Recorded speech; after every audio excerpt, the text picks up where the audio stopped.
Today's guest is someone who knows how to own the stage, and she's doing it all while redefining what it means to live boldly, sober, and unapologetically. Margy Scheller is a speaker coach, author, and co-founder of Sober Life Rocks, a vibrant community for professionals who are choosing an alcohol-free lifestyle with decades of experience helping speakers craft impactful, unforgettable presentations. She brings not only strategy and expertise, but heart, humor, and a full lot of fun. So I am so excited to have you on the podcast today. I spent the morning online stalking you, but you don't have a ton of stuff out there though. Well, I'm a little bit the older generation. It's a little harder for me, but I'm working on it. Yeah. I dug up some podcast interviews that you've got going on and I was listening to those. And it sounds like you're a powerhouse, but I'm excited to bring you on the Samantha Parker show because not only are you're a speaker coach, which I think is incredibly interesting, but you're sober. But what really, really inspires me is your whole sobriety journey is so much different from anyone else that I know. But we all have a unique one, but I think yours is like extra unique in the fact that you kept it private for over 18 years. So I would love to know like what inspired you to make that shift and how has it impacted your life? Because obviously you were probably scared to talk about it. I was. So, first of all, thank you for having me here. I love the vibe of your podcast so much, like the Sober Buddy. I love that. And I think storytelling is a really important part of our journeys because we can feel so unique. Like nobody would understand me because they've never faced this before. I think it's so important that we just tell each other stories. So, I got sober 20 years ago in February. And, back then, Sam, the stigma was real. It was hardcore. Like that was not something you talked about in public. So I even remember got sober in AA. And I remember I would drive down to the local AA meeting and drive around to the back of the building. And then I'd wait until the cars were passing in front so that as I poked around up front and up the stairs, people wouldn't be able to see me because they were busy driving. Like that's how much I wanted to keep it private. Were you in a small town or just I was in a close-knit community. It was a okay? suburb. And my kids were super busy with sports. And so I knew a lot of families and all of the things. But I also was at the time working for corporations where my job was literally to develop and then bring on board speakers or consultants for our products. I worked for a medical device company, I worked for a diagnostic company, and then eventually a dental implant company. So I would have to go out to these conferences and wine and dine these thought leaders, these speakers, these influencers, and talk to them about our products and then hopefully have them come under contract with us. So I couldn't very well just go out and be like, oh, hey, I don't drink because I'm an alcoholic. That just back then, that would have just not gone well at all. That's But so what, ma- what did you do? Did you just like pretend to drink? it was so painful. I mean, being the host of some of those big dinners, the waiter comes over and hands you the wine menu, which is basically a directory of my best friends. And Chardonnay, so, top, right? right? And so I have to look at this thing and I'm just like, I'm not really sure I'm the best equipped to order. Does somebody else want to order? So I would do things like that. I learned really early on just to always have a glass of club soda and a lime, just so it looked like I was drinking something. But I got awkward questions for sure. Yeah. And because I just was not well equipped to deal with those, it was so awkward. It was like, I'm just not drinking because I'm working tonight, or I just need to take it easy while I'm traveling, or I got to drive home, whatever the thing was. And so I just felt like I was always making excuses and always trying to mask this part of my life. And then at 10 years sober, I had the opportunity, I was launching my business as a speaker coach, and I had the opportunity to speak at a conference of speakers. And it was like, this was my big moment. I was going to get to show my stuff and launch this business and get all these clients. And what I always teach people who are speaking in front of an audience that they don't know is that it's really important to be authentic and share something meaningful about yourself that ties to your why. Why are you so passionate about what you do? Why do you believe what you believe? So that people can choose to align with you or not. And after much thought, I thought, I'm 10 years sober. This is part of my authentic self.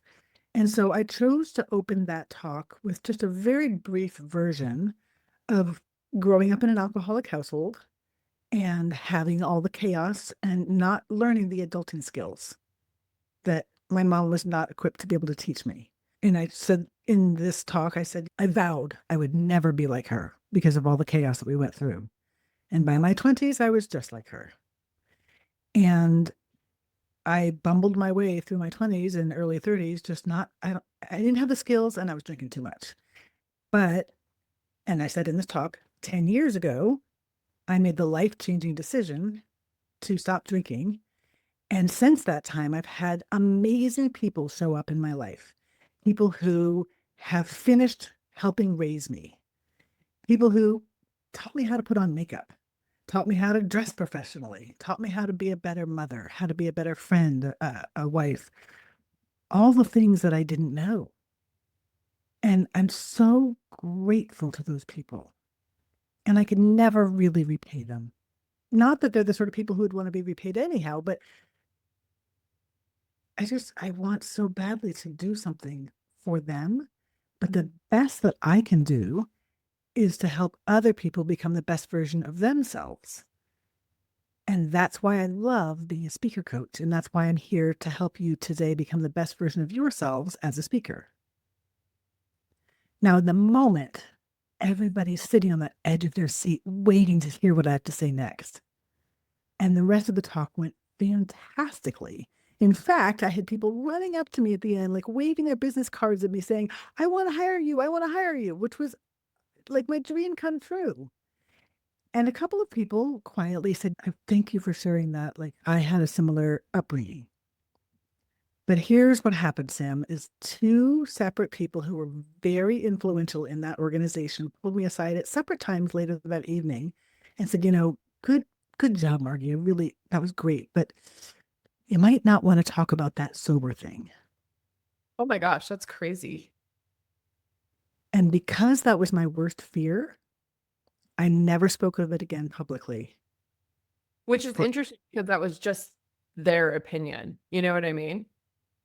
Absolutely. I own my part in that I was so frightened of that kind of reaction that one whiff of it was enough to like have me scurrying into the dark again. Yeah. But that's also the climate that things were like that back then. There still was that judgment. And quite frankly, I know who those people are, and I would never ever say who they are, but I know that they drink quite regularly. And I'm not going I want to call you out, but like, I'm not going to judge how much they do or don't drink, but when somebody says I don't drink, it can be threatening and it can cause all kinds of people to have all kinds of reactions. So anyhow, so that's the deal. Maybe there was 3 or 4 people in my professional life who knew I didn't drink after that. And that kind of brought us to 8.5 years ago. Do you want me to tell that story too, or? yes, I would love to. But real quick, I have noticed like from people, they kind of approach it really interestingly. They're like, oh, I heard you're friends with Bill and Bob. And I'm always like, who the hell? Like it literally doesn't click in my head because some people are so private about it. But I just can't be, you know? It's Well, just, that was code. And when we were in public places, I mean, my husband and I have done that frequently, where we'll hear somebody say a phrase that sounds very much like something you hear in AA, or we'll oh, see yes. somebody not drinking and we'll be like, hey, do you know Bill and Bob? And they're like, yes, we do. And then suddenly we're off and running because now we have something in common that we can enjoy each other's company and not worry about all the drinking going on. That's how it was back then, Sam. Like there was AA or there was nothing. And there was stigma or there was shame. I mean, there just wasn't an option. Do you think social media is kind of bringing a light to it because people can see like on a bigger scale that like Yeah, they're I thought a lot about this, what happened. I think a couple of things. First of all, I'm going to give full credit to the celebrities who have come out and said, I've been through treatment and I'm sober, or I just choose no longer to drink. I think that has been the ultimate influencer that they're brave enough to do that. I think the second thing that's happened was this time frame, this generation is a lot more interested in curiosity And so things like dry January have become sort of a fun thing to do where people just like, I'm just going to not drink for a month and post this with curiosity. I wonder what that might be like. And then talk about it. Yeah. And then since then, I think, yes, social media has allowed people a platform to just be able to be like, yeah, this is who I am. This is what I do. This is what I don't do in a way that just feels joyous and authentic. And it makes me so happy and so grateful that I get to see this transition going from secretive and shameful to curious and open and acknowledging. And when somebody chooses not to drink nowadays, it's just like, oh, that's cool. I Yeah. mean, I still get sometimes the comments, not so much since I've been so public, but there are definitely people. Yeah. I think some of my comments now are I have a lot of friends and family, like really close people to me that like still drink. And they're like, oh, this must be so ridiculous around us. And every time I'm like, well, that's not about you. Like, I'm just worried about myself, you know? For sure. For Okay, sure. so it only took me 8 months, which I felt like was forever. Like I disappeared for 8 months. I had like friends texting me. They're like, "Are you mad at me? Why won't you return our calls?" Mm. I remember one of my friends. I was like, I need to go to lunch and I have to tell you something." So, but it took me 8 weeks, is what it was. So 2 months, and that felt like a lifetime to me. So please tell me your story. I guess we're on the eights. It's an 888 day, but you said Yeah. 8 years ago. But so you were Yeah. basically fighting for 18 years. It's so Yeah. great. So what happened So that kind of pulled you out of that? so Laura and I were at a women's entrepreneur conference. Okay, And yes, but and we'll get to Laura is in just a second for you guys listening. okay. So she was on a panel for mind body health. And if you know Laura, you know that's crazy because that's just not the sort of her personality. But she had chosen to get sober publicly on TikTok. And so because she was so open about it, the person running the panel wanted her to be on this panel to talk about how her sober choices had impacted her mind body health. Great. So she's answering some question, and there's about 125 women in this room, most of whom we knew each other, if not well, at least somewhat. And she's like, I'm just curious, how many people out there don't drink for whatever reason? And in this moment, I've got a decision to make. And she knew that I was sober because I had told her. She was one of the like 4 or 5 that did know. So I start slowly raising my hand and looking around the room with my side eye. You're like, And I'm going seeing for it. I'm going for it. Same, like 15% of the women in the room were doing the same thing. All of us just quietly raising our hands. And we're looking around at each other and we're like, how is this possible? We didn't know. And I looked at Laura and she looks at me and our eyes are huge. We're just like, what? It's crazy that all of us were secretly, quietly not drinking. And yet all the evening activities were all centered around the drinks. Yeah. So at that moment, she and I grabbed each other for lunch, and we sat down, and I said, this has got to change. This has got to stop, and it has to start with me. I can't put baby in the corner anymore. I love that. That's when we started Sober Life Rocks, and that's when I came out publicly, and I have been loud and proud and running my own podcast and on social media and all of the things ever since then. And here's what I want to say for anybody who has shared a story like mine. I literally felt my cells rearranging themselves over those first couple of months when I first started talking about it publicly. Like I came into this meshing of my two worlds in such a beautiful way and just felt more comfortable in my own skin, more comfortable showing up at things, more comfortable just being who I am. And some days that's a mess, and some days that's fantastic. And it really doesn't matter anymore because I have nothing left to hide. Like I just am who I am, and that's what you're going to get now. I love that. And it for me, it felt like I was coming out of like the sober closet, as I call it. You know, it felt like such a huge deal. And I was like, oh my gosh, it's out there. I can do this. For sure, that's exactly what it felt like. Although I don't want Okay. to diminish anybody else's closets, but for me, that was a definite closet. Yeah, exactly. I'm like, I came out of the sobriety closet. Yeah. Okay, so you and Laura co-founded Sober Life Rocks. Can you tell me about that? I know, it's a sober community, but give me like the spill because it's pretty cool. Yeah. So because we both of us are in the professional space, Laura is a professional speaker. I'm a speaker coach. We go to conferences all the time.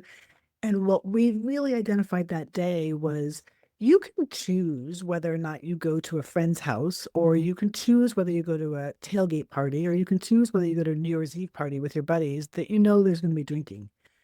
But in your professional life, if your boss asks you to go to a company networking event, or if your team is going to happy hour after work, or if you're going to a conference where the networking is around the little black bars in those rooms, you can't not go. Yeah. And so who's championing those people? It's a really great point because I have a really good friend who she talks about like the first time she was at a big conference and she was just freaking out, because Mhm. it was like they just bring out the drinks and she's like, there's no alternative. So she was like locked in her room, pacing the floor on the phone with her sponsor. That's right. I mean, the first times that I went to those conferences, exactly my experience was just petrified because there was no other options. And so our mission really is to bring that to light and to normalize sober choices in the professional world. And then also to work with meeting planners and hotel properties and convention centers and help them see like the small independent restaurants are starting to bring in mocktail menus, They but are these big conferences, they're big. not. These conferences have these big contracts locked down with the big distributors, and they're not doing it. And it's really problematic, See, that's wild to me because it's like just offer a second choice, bring in some right? bubbly water. Yep. Super easy. Yeah. And And now there are so many amazing non-alcoholic options, wines, beers, ready, pre-crafted cans of things that Mhm. feel like mixed drinks, but they are alcohol free. It's so easy. It's so easy. But more than that, Sam, we believe that networking shouldn't only be done with a drink in your hand. Like, what That, if there was fun ways to network where drinks were over there? That's an option, but the main point is the thing we're doing together. yes. I mean, that Or was like, arcade games, or fun like faux poker, or packing lunches for the homeless community in the town that you're in, or going out on a lunch walk, or who knows what the thing is, axe throwing. There's so many more ways to network where what you choose to eat or drink becomes irrelevant. oh, I love that. So Mhm. I live in Utah, so I wouldn't say that like alcohol being at every event is maybe as prevalent as in other locations. Mhm. Actually, when Yeah, I got sober, one of the things I used to always say, I'm like, well, if these Mormons can do it, what do they do all the time? I was like, oh my gosh, my keys fell. I was like, maybe I can do it too. absolutely. And in fact, we were at some event and there was some people who are Mormon who they wanted to go out and do something fun. And so we all took off and went to the top of some tower in Chicago and like did this thing where we were in this glass cage that it leans over the edge of the building. And it was a blast. Mhm. And we're laughing, my stomach is hurting, I'm laughing so hard. No alcohol during any of that. So it's not like you can't have fun. Quite the opposite. We had probably more fun, and I remember more of it, and we built great, like, relationships with these people. Yeah. All of And the you don't have things any that like embarrassment the next day. oh That's my god. favorite. Is if I say Oh something god. stupid, I'm just like, oh, that was stupid, and you move on. You don't go through that shame and guilt cycle. Oh, and man, I have to tell you, there was not good things that happened when I was in my worst of my drinking. Not Same. good things. Okay, so you guys have created Sober Life Rocks, and I want to hit on your upcoming event because I think it's really, really big and important. So Emma, let's throw that in right now. You guys have something big coming up in January, and it's tied to Podfest, which if people don't understand, like Podfest is a really big deal. I know so many people that go to Podfest every year. So tell me Yeah. about what you got going on with Podfest. Yeah. First of all, about Podfest, it is amazing. It's like 2,000 people from all over the world, from all different types of topics, podcasting from who knows, rare coins all the way to current events. And so a couple of years ago, they started allowing industries to come in and have like an industry day within Podfest. So there's a Christian day and there's a military day and there's a dental day. And so Laura and I were like, we need to have something around sober day. However, there are really, really good meetups and retreats and stuff for people who are in sobriety. We felt like over the course of this past year and a half, we've talked to so many amazing people, me through my podcast, Laura through her book and speaking and all of the ways that we're connecting with people. And because this sober movement is really just kind of taken off in this tidal wave the way it has since the pandemic, it's kind of fragmented. And so we want to bring together all of the leaders, if you will, in the sober movement for this one day called Amplify Sober Voices at Podfest. And so if people are a podcaster or a speaker or a writer or a social media influencer or a coach or whatever the thing is where you are building a community, then we want you to come together, because what I've learned is there's 6 or 7 people over here who they all know about each other.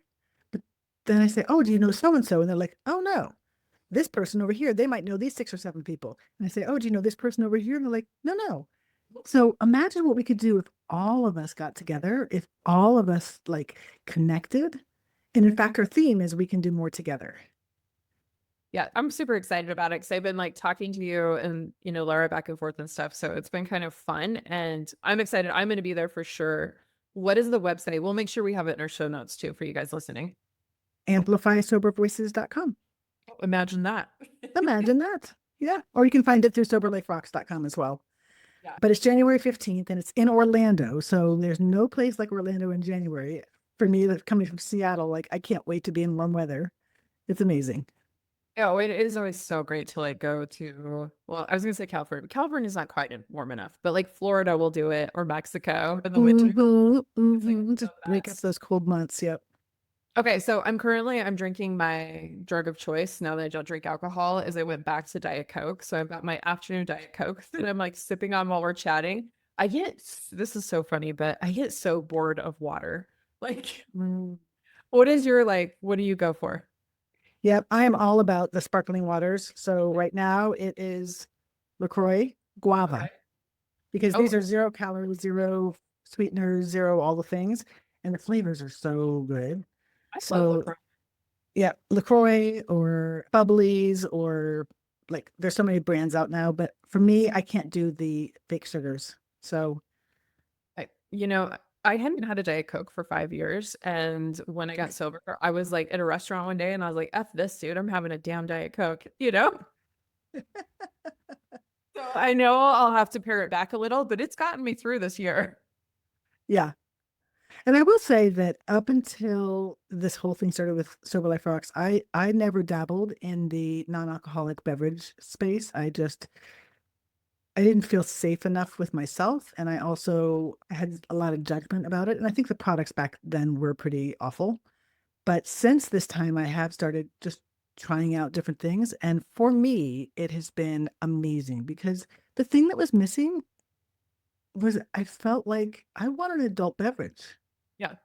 You know, when I want to celebrate, I want an adult beverage. When I've had a longer day, I want to like relax with an adult beverage. I just didn't want alcohol in it. And so today I'm finding that being able to have those as options from time to time make me feel less like I'm at the kiddie table. Well, that's how I feel. Like when we go out to a restaurant, I'm like, I don't want just a water. I want Or something. just But juice, just the sticky juices. yeah, I don't want to Yeah. drink like juice or a full sugar soda, you know? So Yeah, I'm like, exactly. Diet Coke. We're back into our love affair. But And have I you will like, say for many people, like the NA options are not something that if you don't feel safe trying it, don't try it, because it can be triggering that's for what I some was just people. gonna ask you is because a lot of them, like I get a lot sent to me, which is so generous and so amazing. And some of them just taste like, a random drink. I'm like, oh, that was kind of fun, like flavored. It doesn't even remind me of alcohol at all. And I think that's kind of what some of them are going for.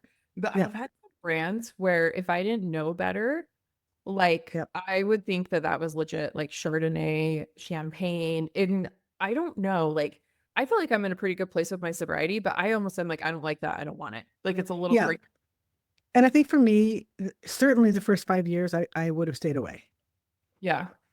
If the good brands had been available like they are now after 5 years, maybe I would have started dabbling in it then. But I mean, I was 19 years sober when I started dabbling in it. So I'm so far from those days that it's not triggering for me. But everybody has a different reaction. And so I don't think anybody should do anything that they're not comfortable with. Yeah, and it can depend on the day too. Like you just have to check in with yourself. But Hmm. they're a little sketchy. Yeah. You know?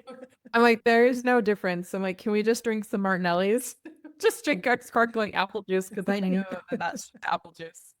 Yeah. But Yeah. it's been fun to try all of them. But I did a drink review not too long ago on my Instagram, and I said, don't drink this if the taste of alcohol, because this to me tastes exactly like Chardonnay, Yeah. which was Yeah. one of my favorites. For sure. Me too. Yeah. So, as a speaker coach, how do you think that people can really start to tell their story in sobriety? Like, how can individuals like harness that power and get it out there? Like, what tips do you Mm, have for people who are really wanting to share it? Besides, they should definitely come in January. That should be number mm. one. Yes, absolutely. I think, I just talked yesterday on my podcast with a dental hygienist who she is sober and started integrating talking about sober choices into some of her talks because she said in dental hygiene and dentists, they're leaning over the chair all day long and this heavy head is causing all this neck pain. And oftentimes they come home from the end of the day just sore and exhausted, and the glass of wine is a self-medication or the scotch and bourbon or whatever the thing is. And so she was able to integrate it into her stories about how to take better care of yourself. And she specializes in ergonomics. And so it wasn't just fixing the ergonomics, but it's also maybe fixing what you're doing to yourself physically with your diet choices, with your drinking choices, with your exercise choices. So I think that for somebody who's looking to start being more open, part of it is how can you integrate it into what you're already doing in a way that showcases how your sober choices have improved things so much more. Yeah. So I think that's kind of the gateway. Then there's other people who they want to shout it from the mountaintop. They want to go do a TED talk. They want to go do regular talks.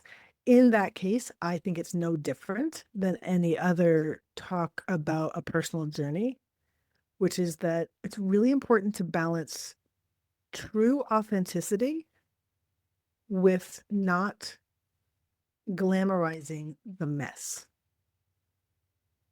Right, like, I think a lot of times when people tell their tragic story of fill in the blank, they're trying to maximize the juice out of how bad things were. And it's almost like icky at a certain point. yeah. And so while I think it's important to be authentic and talk about the messes that we have been through, that's not the important part. The important part is what happened next. What would you say for people who feel like, okay, I've gotten sober and it's like, now what? I think I'm at that Mhm. point. Or I'm like, well, okay, I'm a year sober. I'm like, do we have to talk about this every day? Like, I'm kind of over myself. Mhm. So, part of the old school thinking was that you always had to keep your sobriety in front of you every single day. That whether it was going to AA meetings or reading literature or whatever the things were. And I remember at a certain point, somebody said, I didn't get sober just to stay in the problem. I got sober so that I could be free and live my life and do the things that I was meant to do in this world. And so I do think that when people reach that point of stability, then we get to have curiosity. Like what would bring us joy that we could never do before? What would be the things that we feel like we could make a difference in this world? Like the pain that we went through could matter somehow.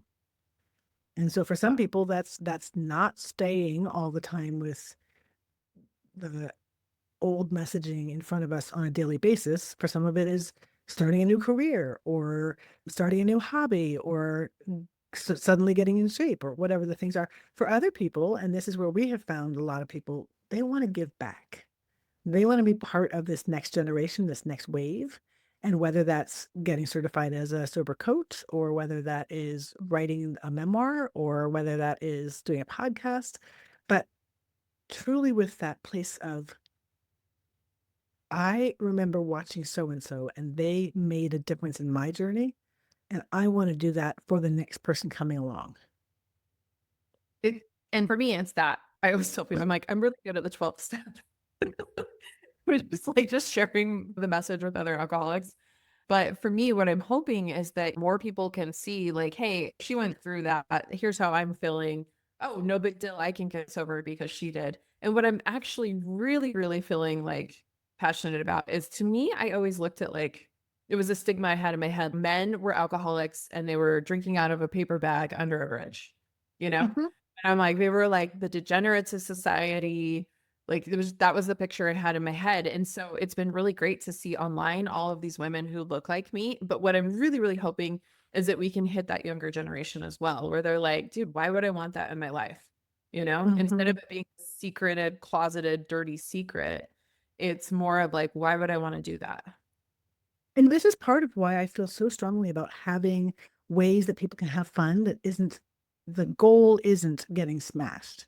Mhm. Like, my daughter, she's now in her mid-30s, but even back in her 20s, she's like, she loved to have that first drink, and she was a lightweight enough that she would have a little bit of a buzz, but she didn't like the feeling after that.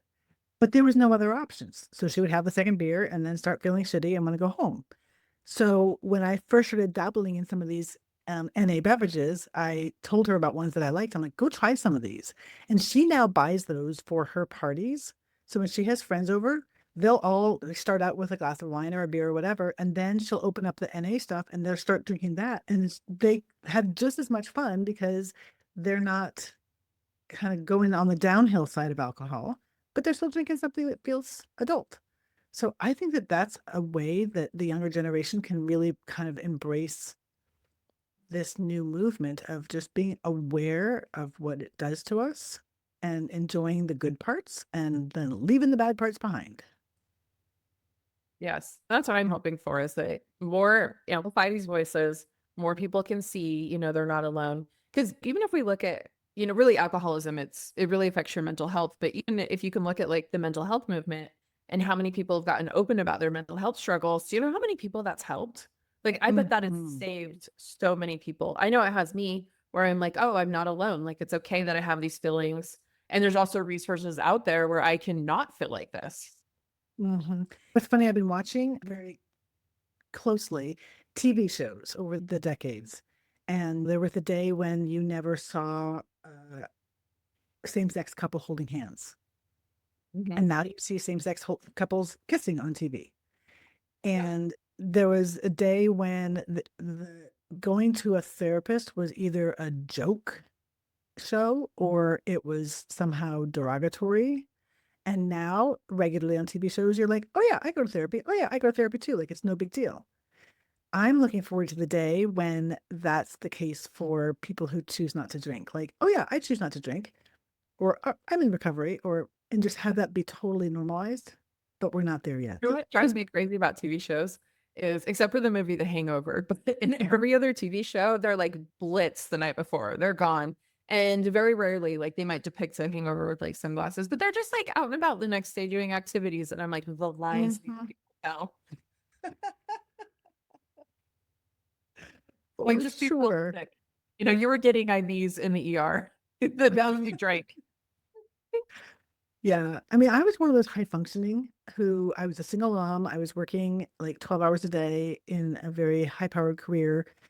But only afterwards, looking back, did I realize how much of my life was in a complete fog. Mhm.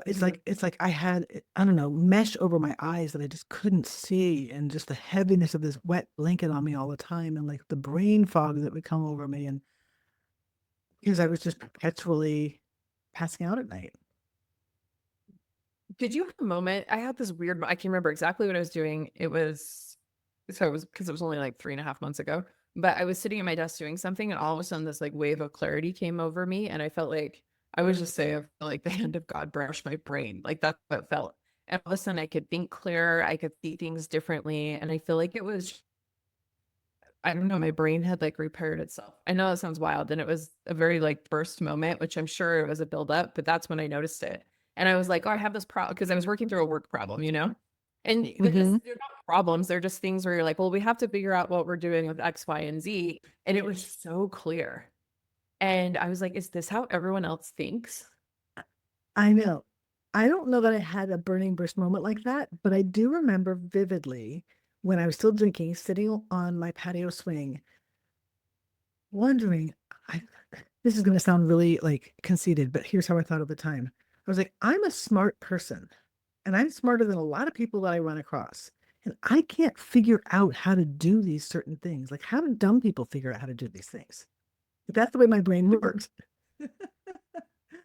But then after I got sober and the fog cleared, all of a sudden, yes, I was like, oh, it's not so complicated. And more to the point, when something is baffling to me, I just ask somebody else now, how do you do this?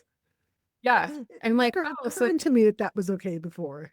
yeah, I'm like, oh, so this is going on. Maybe we could do X, Y. And it's just not a big deal either. Everything was such a big deal, you know? Yes, all the time. I was like, burn Crisis it all mode. down. Burn it all down. Mhm. We're starting over. But I have to say, like, I did not get sober when I was ready to get sober. I got sober because my parents gifted me with an intervention. And so it took me a while to really kind of like own what was going on with me.